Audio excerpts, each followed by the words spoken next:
Amid whispers of rain and scents of ink, two souls marked by loss are guided by inexplicable dreams to a fated encounter. When Adrian, the painter haunted by visions, finally meets the woman of his dreams, he discovers a bond deeper than coincidence could explain, a tie woven by invisible hands long before they met. Hello, my friends. I am Linda, and this is Linda Love Stories. I hope you enjoy this story.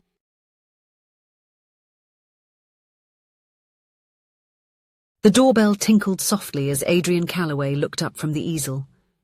The aroma of turpentine and linseed oil filled the air of the small studio, blending with the smell of the rain falling outside. It was another ordinary day in the historic town where he had established his private refuge after the tragedy that changed his life 7 years ago. Adrian was a man of few words. At 36, he carried on his shoulders the slightly hunched posture of someone accustomed to bearing an invisible weight. His deep, observant blue eyes contrasted with his always slightly dishevelled dark brown hair. His paint-stained hands were strong and precise, the only place where he still felt some certainty. The studio wasn't big, but it had character.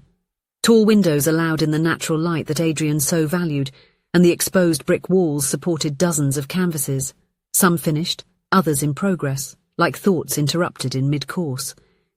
In the corner, an old worn leather armchair served as an observation point for Mrs. Delphine Rowan during her daily visits. Another portrait of her? Mrs. Rowan's voice echoed in the studio that morning, as it did almost every day.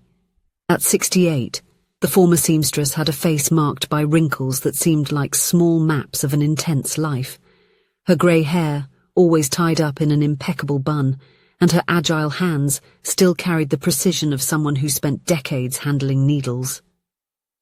"I can't help it," Adrian replied without taking his eyes off the screen where he was working. A woman with brown hair appeared again, holding a notebook against her chest as the rain fell around her. "The dreams are becoming more vivid." Mrs. Rowan approached, placing a cup of coffee next to the painter. The aroma spread, bringing brief comfort. "You will find her one day, Adrian. Dreams like that don't appear by chance," she said, with that casual wisdom that always sounded like poetry disguised as common sense. Adrian just smiled weakly. "It's just the mind trying to remember what never happened." But his fingers continued working on the portrait. The same woman who had been visiting his dreams for months, always with that mark, a small freckle under the left eye. Always with that look that seemed to carry as much sadness as it did courage. After Mrs. Rowan left, Adrian was alone with his thoughts and memories. On the studio table, almost hidden among tubes of paint and brushes, was a framed photo of Clara, his younger sister. Her blonde hair tousled by the wind, the wide and sincere smile she always had when she was with her camera. Clara had been a volunteer photographer, documenting stories in hospitals and charity institutions. "To give a voice to the invisible," she said. Until that day 7 years ago, when a car accident took her away. Adrian sighed, turning back to the canvas. Painting was his way of breathing now.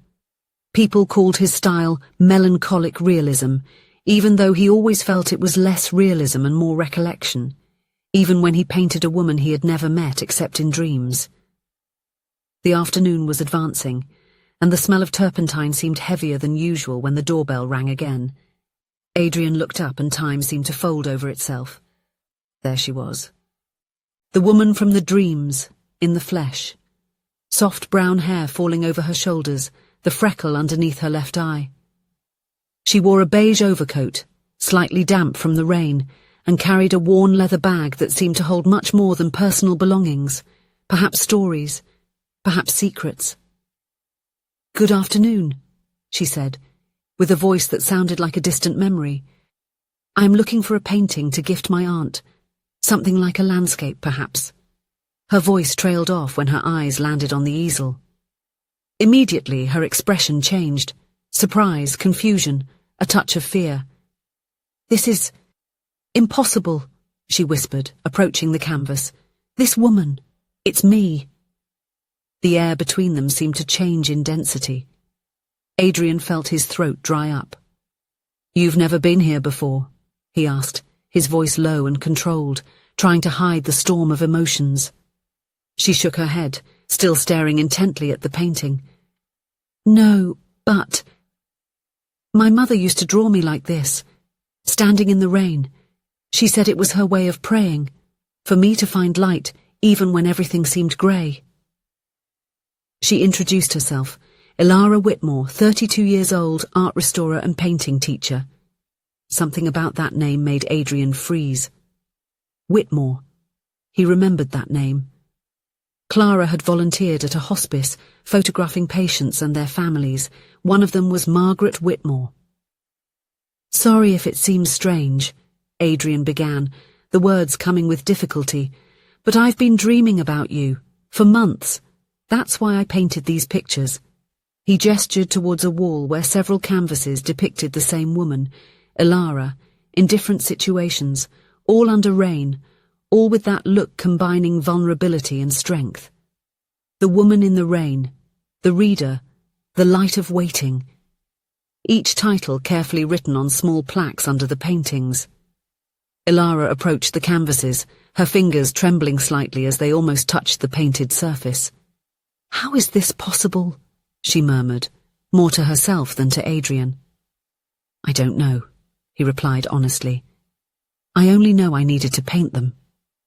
When she turned to look at him, there was something in her eyes, a recognition that went beyond that first meeting. "Your studio seems familiar, like something I've seen before, maybe in a dream." Ilara returned the next day, and the day after. At first she said it was to choose a painting, but soon she admitted the truth.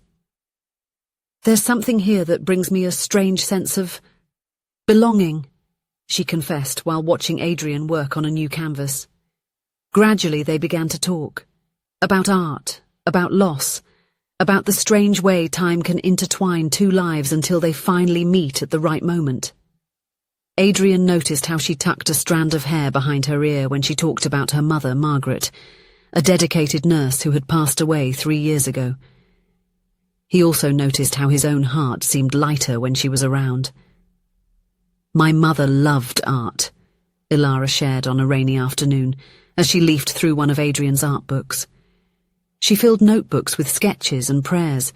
She used to say that drawing was her way of talking to God. Adrian nodded, remembering Clara. "My sister said something similar about photography, that it was her way of preserving pieces of grace in the world." Gradually, Adrian shared Clara's story, her contagious energy, her desire to capture people's stories in vulnerable moments, and how the accident that took her had turned his world into silence. "Is that why you paint?" Ilara asked gently. "To break the silence?" Adrian thought for a moment. The brush paused in the air. "I paint because it's the only way to keep the noise of grief from swallowing me whole." That night, after Ilara left, Adrian found himself rummaging through Clara's old boxes, something he had avoided doing for years. In one of them, among negatives and old photos, he found an image that made his heart stop for a moment. In it, his sister was beside a nurse, Margaret Whitmore. On the back, written in Clara's handwriting, were the words, "For the daughter she prayed for." Adrian sat in silence for a long time, holding the photo, feeling something awaken within him that was not just memory, it was purpose. That night, he did not dream of the woman in the rain. He dreamed of sunlight. The following morning, Adrian arrived early at the studio. The rain had returned, whispering against the glass as if rehearsing a memory. Ilara arrived, drenched from the walk, her cheeks flushed, holding something wrapped in fabric. "I found this among my mother's things," she said. Inside was an unfinished sketch of Adrian, or rather, of someone unmistakably like him, painting at an easel. "She drew this before she passed away," Ilara said softly. "She said she once met a man who painted with pain but would one day find grace through it." Her voice trembled. "I think she was talking about you." For a long moment, neither of them spoke. Adrian felt the weight of every sleepless night, every dream, every brushstroke, and realized that none of it had been a coincidence. Two lives intertwined by loss, guided by invisible hands to a single meeting point. When your mother was in the hospice, Adrian began, hesitant. My sister worked there as a volunteer, photographing patients and their families. I found this yesterday. He showed the photo. Ilara took the image with trembling hands. I remember that day, she whispered. My mother was so happy with this photo. She said the young photographer had eyes that saw beyond. Clara had that gift. Adrian agreed, his voice softening as he said his sister's name. She saw beauty where others couldn't. Ilara's eyes filled with tears. And now you dream of me. And I somehow always knew this place existed, even without ever having been here before. That afternoon, as the rain eased, Adrian took Ilara to see Clara's favourite place, a small natural lookout in the nearby hills from where the entire city could be seen. The sky was clearing, and a pale rainbow was beginning to form on the horizon. Clara used to come here to think, Adrian explained as they walked along the damp path. She said it was easier to hear the heart when you're above the noise. When they reached the top, Ilara fell silent, taking in the view. After a moment, she pulled a small worn notebook from her bag. This was my mother's prayer journal, she said, opening it to a marked page. The words, faded but legible, read, Sometimes love arrives disguised as memory. Adrian looked at Ilara and said softly, Maybe that's what dreams really are, reminders that grace still finds us. She smiled through her tears. And perhaps we were never strangers. Adrian reached for her hand. In the sky, the rainbow shone brighter now, like a silent promise hovering over them. In the following weeks, something began to bloom between Adrian and Ilara, a connection that seemed both new and old, as if their souls were resuming a long-interrupted conversation. Ilara started spending more time in the studio, initially just observing Adrian work, then bringing her own restoration projects. Her precise and patient hands breathed new life into forgotten canvases, just as her presence brought a new rhythm to Adrian's heart. Mrs. Rowan, always perceptive, smiled every time she saw them together. I told you that dreams don't come without reason, didn't I? She remarked, eliciting shy laughter from both. One spring afternoon, when flowers began to bloom in the city's gardens, Adrian asked Ilara to pose for him, not as the mysterious figure from his dreams anymore, but as herself, real and present. I want to paint you in the light, not in the rain, he explained, adjusting the easel near the studio's largest window. While working, Adrian noticed that his strokes were different, lighter, more vibrant. The melancholy that had been his hallmark was still present, but now it seemed transformed, as if seen through a new prism. What are you thinking? Ilara asked, noticing his distant gaze. About how pain can transform, he replied, mixing colours on his palette. Clara and her mother met in a place of suffering, but from that connection was born this. He gestured between them, as if they had planted seeds that are only now beginning to bloom. Ilara nodded, her eyes shining with understanding. My mother always said that God weaves patterns we can't see up close. Only from a distance, with time, do the loose threads begin to make sense. When the painting was finished, it was unlike anything Adrian had done before. Ilara was sitting by the window, the sunlight creating a golden halo around her. In her lap, open, was her mother's prayer journal. Her expression perfectly captured that moment of revelation, the instant you realize you were never truly alone.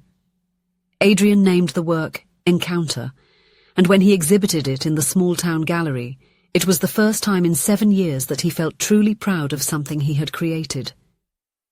On the night of the exhibition, while visitors circulated admiring their works, Adrian and Ilara paused for a moment in front of the painting that had started it all. The woman in the rain. It's strange to look at her now, Ilara remarked, as if she was someone else. Adrian nodded, taking her hand. In a way she is. That was the woman I was searching for. This, he looked at her, is the woman I found. Mrs. Rowan approached, holding a glass of wine, her sharp eyes observing the two. "Do you know what's most beautiful about all of this?" she asked. "How two people who lost so much could find their way to each other, as if Clara and Margaret had left breadcrumbs for you to follow." That night, Adrian didn't need dreams to find peace. Reality, for the first time in a long time, was enough. As he watched Ilara animatedly chatting with the gallery visitors, he realized that the void left by Clara would never be filled, nor should it be. But beside him, a new space had emerged, a new possibility. The dreams had not just been omens, but invitations. A call to break away from the isolation he had imposed on himself, to realize that life, even when marked by losses, still offered new beginnings. And as the night wore on, and the guests began to say their goodbyes, Adrian finally understood. Some connections are too precise to be coincidences. They are divine encounters disguised as ordinary moments, transforming grief into beauty and loss into connection, until two hearts finally recognize what the heavens had already written. If you enjoyed the story, please leave a comment with a rating from 1 to 5 to show how much you liked it. Also, watch the video that is now appearing on your screen. See you soon.